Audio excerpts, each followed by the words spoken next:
घर में नीता की छोटी ननद की शादी की तैयारियां चल रही थी। खूब रिश्तेदारों का आना जाना लगा हुआ था।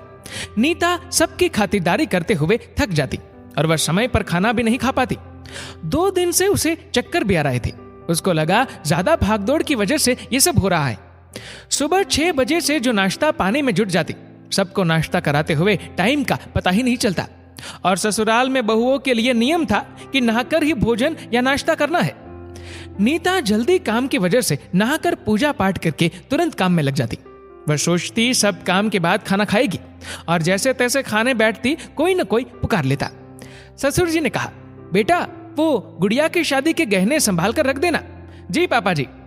बेटा तुम पूजा का और फेरों का सारा सामान एक जगह रख दो। जी मैं सब रखा दूंगी, आप चिंता मत करो। बहू तू इतना कुछ संभाल लेती है, तेरी माँ की बस की नहीं। और हाँ, समीर के साथ बाजार जाकर बाकी का सामान भी ले आना। समीर ने कहा, नीता जल्दी करो। जैसे ही नीता चलने को हुई उसको चक्कर आ गया और वो बेहोश हो गई। घर में हड़कंप मच गया। सासू माँ ने कहा, ये बहू को क्या हो गया, किसकी नजर लग गई, कोई डॉक्टर को बुलाओ। पापा जी ने कहा, समीर बेटा डॉक्टर को बुला लो। तब तक कोई नीता के पांव मलता तो कोई हाथ। किसी की भी समझ नहीं आ रहा था। डॉक्टर ने नीता का चेकअप किया, कुछ दवाइयां लिख के दी। माँ ने कहा, डॉक्टर साहब बहू को क्या हो गया। डॉक्टर ने कहा, इनको बहुत कमजोरी है, ऐसा लगता है इन्होंने 3-4 दिन से खाना नहीं खाया, बहुत अधिक कमजोरी है। बहू ने खाना क्यों नहीं खाया, भाभी ने खाना क्यों नहीं खाया, सबके मन में यही सवाल। बीबी जी मैं कुछ बोलूं, बर्तन वाली बाई बोली। माँ ने कहा, हाँ बोलो क्या बात है। बीबी जी बहू जी खाना खा ही कहाँ पाती, वो सबको नाश्ता पानी करवाती है, खुद कभी नहीं करती, ना ही उनसे कोई कहता है कि तुम भी नाश्ता कर लो। माँ ने कहा, उसका घर है, वो नाश्ता क्यों नहीं करती। भाई ने कहा, खाना भी चैन से नहीं खा पाती, सभी तो पुकारते रहते हैं, कोई भाभी, कोई बहू, कोई नीता।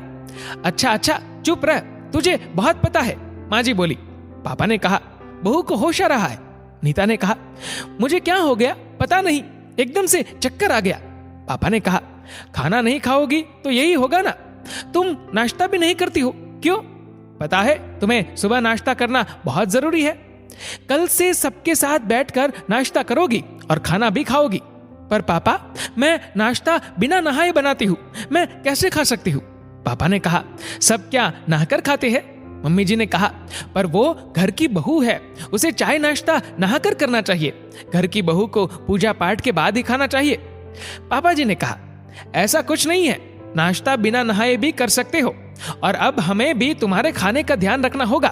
तुम सबका ध्यान रखती हो, तुम्हारा कोई नहीं, ये कोई बात नहीं हुई। रीत रिवाज आपस में मिलने जुलने और अच्छी सेहत के लिए होते हैं, ना कि सेहत बिगाड़ने के लिए। बहू तुम भी अब रोज हम लोगों के साथ नाश्ता करोगी, सुबह का नाश्ता सभी के लिए जरूरी होता है, डॉक्टर भी यही कहते हैं। अब चलो जल्दी से पहले पेट भरकर खाना खाओ, फिर कोई काम करना। दोस्तों ये छोटी सी सोच को कहानी का रूप दिया है, जो वाकई में हमारे बीच में घटित होता है, इसका परिवार पर असर होता है।